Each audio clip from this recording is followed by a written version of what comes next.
YouTube ಚಾನಲ್ಗೆ ಒಮ್ಮೆ subscribe ಮಾಡಿ, ಬೆಲ್ ಐಕಾನ್ ಪ್ರೆಸ್ ಮಾಡಿ, ಹೊಸ ಹೊಸ ವಿಡಿಯೋಗಳನ್ನ ನೋಡ್ತಾ ಇರಿ. ಶೇರ್ ಮಾಡಿ, ಲೈಕ್ ಮಾಡಿ, ಕಮೆಂಟ್ ಬಾಕ್ಸಲ್ಲಿ ಕಮೆಂಟ್ ಹಾಕಿ. ಹನೂರು ತಾಲೂಕು ಪಿಜಿಪಾಳ್ಯ, ಲೊಕ್ನಳ್ಳಿ ಹೋಬಳಿ ಪಿಜಿಪಾಳ್ಯ ಗ್ರಾಮ ಪಂಚಾಯಿತಿ ವ್ಯಾಪ್ತಿಯಲ್ಲಿ ಇವತ್ತು ಪ್ರಪ್ರಥಮ ಬಾರಿಗೆ ವಿಶೇಷವಾದಂಥ ಒಂದು ಸಭೆ ನಡೀತು. ಗ್ರಾಮ ಸಭೆ ಮತ್ತು ಲೆಕ್ಕ ಪರಿಶೋಧನಾ ಸಭೆ. ಅದು ಕುರುವಾಳು ಗ್ರಾಮ, ಒಂದು ಕುಗ್ರಾಮ. ಇಲ್ಲಿಗೆ ಒಂದು ಪಿಜಿಪಾಳ್ಯ ಗ್ರಾಮ ಪಂಚಾಯತಿಯಿಂದ ಒಂದು 4-5 ಕಿಲೋಮೀಟ್ರ್, ಒಂದು 5-6 ಕಿಲೋಮೀಟ್ರ್ ಅಂತ ಜಾಗ. ಇಂಟೀರಿಯರ್ ಗ್ರಾಮಗಳು, ಅಪಾಯಕಾರಿ ಗ್ರಾಮಗಳು. ಇಲ್ಲಿ ಒಳಗಡೆ ಹೋಗೋದು ನೋಡೋದಕ್ಕೆ ರಸ್ತೆ ಇದೆ, ಹೋಗ್ಬೋದು ಬರ್ಬೋದು ಅಷ್ಟೇ. ಆದರೆ ಅಷ್ಟು ಸುಲಭವಾಗಿ ಈ ರಸ್ತೆಗಳಲ್ಲಿ ಅಪರಿಚಿತರು ಓಡಾಡೋದು ಬಹಳ ಕಷ್ಟಕರವಾದಂಥ ಕೆಲಸ. ಗ್ರಾಮದವ್ರಿಗೆ ಮತ್ತು ಅಲ್ಲಿ ಓಡಾಡೋರಿಗೆಲ್ಲ ಅನುಕೂಲಕರವಾದಂಥ ಜಾಗ ಇರಬಹುದು.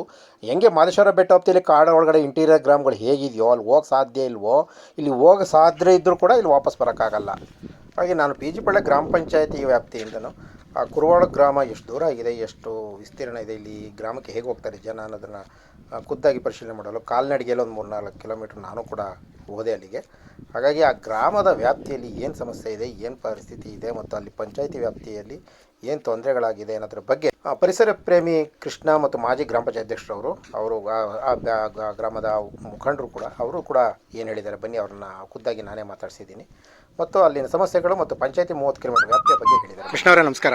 ಸರ್, ನಿಮ್ಮ ಪಿಜಿಪಾಳ್ಯ ಗ್ರಾಮ ಪಂಚಾಯತಿ ಭಾಳ ದೊಡ್ಡ ಪಂಚಾಯತಿ ಅಂತ, ವಿಸ್ತಾರದಲ್ಲಿ ದೊಡ್ಡ ಪಂಚಾಯತಿ ವ್ಯಾಪ್ತಿಯನ್ನು ಕರೆಕ್ಟಾಗಿ ಏನೋ ಇರ್ತದೆ, ವಿಸ್ತಾರದಲ್ಲಿ ಸಿಕ್ಕಾಪಟ್ಟ ಜಾಸ್ತಿ ಇದೆ ಅನ್ಸುತ್ತೆ. ಇದರ ಅಂಕಿಅಂಶ ನಮ್ಮ ಪಿಜಿಪಾಳ್ಯ ಗ್ರಾಮ ಪಂಚಾಯತಿ ವ್ಯಾಪ್ತಿ ನಾವು 24 ಸದಸ್ಯರಿದ್ದೀವಿ.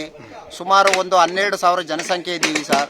ಈಗಿರೋದ್ಲಿ ನಮ್ಮದು ಗುಡ್ಡಗಾಡು ಪ್ರದೇಶ. ನಮ್ಮ ಪಂಚಾಯಿತಿಯಿಂದ ಕೆರೆದಿಂಬ, ಗೊಂಬೆಗಲ್ಲು, ಹೊನ್ನಮೇಟಿ, ನಲ್ಲಿಕತ್ರಿ ಇವೆಲ್ಲ ವಿಸ್ತಾರಣ ಸುಮಾರು 30 ಕಿಲೋಮೀಟರ್ ಇದೆ ಸರ್. ನಮ್ಮ ಪಂಚಾಯಿತಿ 30 ಕಿಲೋಮೀಟರ್ ವಿಸ್ತೀರ್ಣ ಇದೆ.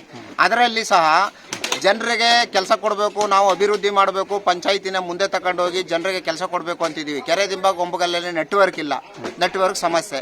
ಅಲ್ಲಿ GPS ಮಾಡಬೇಕು. ಜನರಿಗೆ ಕೂಲಿ ಕೆಲಸ ಕೊಟ್ಟರೆ GPS ಬರಲ್ಲ. ಹೆಂಗ್ ಕೂಲಿ ಕೆಲಸ ಕೊಡೋಕದ್ದು ಸರ್? ಅವರು ಕೆಲಸ ಕೇಳ್ತಾ ಇದ್ದಾರೆ, ನಮ್ಮಿಂದ ಕೆಲಸ ಕೊಡೋಕಾಯ್ತಲ್ಲ. ಕೆಲಸ ಕೊಟ್ಟರೆ GPS ಸಿಗಲ್ಲ. ಒಂದು ಆ ಥರ ಸಮಸ್ಯೆ. ಇನ್ನೊಂದು ಕಡೆ ಏನಿದೆ ಅಂತಂದರೆ, ಜನರನ್ನ ಕೆಲಸ ಮಾಡಿ ಅಂತಂದರೆ ನಾವು 350 ರೂಪಾಯಿ ಕೆಲಸ ಮಾಡೋಕ್ಕಾಗಲ್ಲ. ಹೊರಗಡೆ ಹೋದರೆ ಒಂದು 2 ಗಂಟೆ ತನಕ ಮಾಡಿದರೆ 500 ರೂಪಾಯಿ ಕೆಲಸ ಕೂಲಿ ಸಿಗುತ್ತೆ. ನಾವು 350 ರೂಪಾಯಿ ಎಲ್ಲಿ ಬರೋದು ಅಂತ ಒಂದು ಕಡೆ ಜನರು ಹೇಳ್ತಾರೆ. ಹೀಗಾಗಿ ಅಭಿವೃದ್ಧಿ ಮಾಡಲು ಬಹಳ ಕಷ್ಟ ಆಗಿದೆ ಸರ್. ಆಮೇಲೆ ನಮ್ಮ ಪಂಚಾಯತಿಗೆ ಸೋರ್ಸಸ್ ಕಮ್ಮಿ, ಅಂದ್ರೆ ಅಂಗಡಿ ಮಳಿಗೆಗಳು ಬೇರೆ ಈ ತರ ಅದು ಜಾಸ್ತಿ ಸೋರ್ಸಸ್ ಕಮ್ಮಿ ಇದೆ.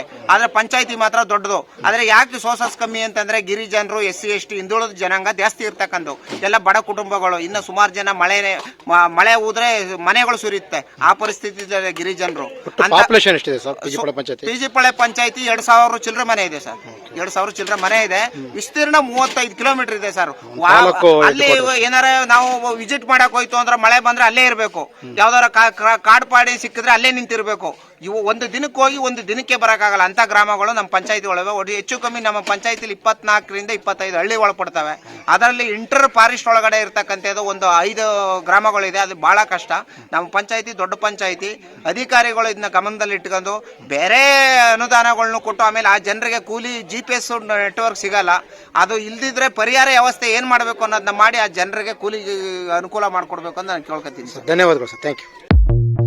ಮತ್ತೊಂದು ಸುದ್ದಿಯೊಂದಿಗೆ ನಿಮ್ಮನ್ನು ಮತ್ತೆ ಭೇಟಿ ಆಗ್ತಿರ್ತೀನಿ. ಅಲ್ಲಿವರೆಗೂ ಹವಳ ಯೂಟ್ಯೂಬ್ ಚಾನಲ್ನ ಎಲ್ಲ ವಿಡಿಯೋಗಳನ್ನ ನೋಡ್ತಾ ಇರಿ, ಶೇರ್ ಮಾಡಿ, ಲೈಕ್ ಮಾಡಿ, ಕಮೆಂಟ್ ಹಾಕಿ. ನಮಸ್ಕಾರ.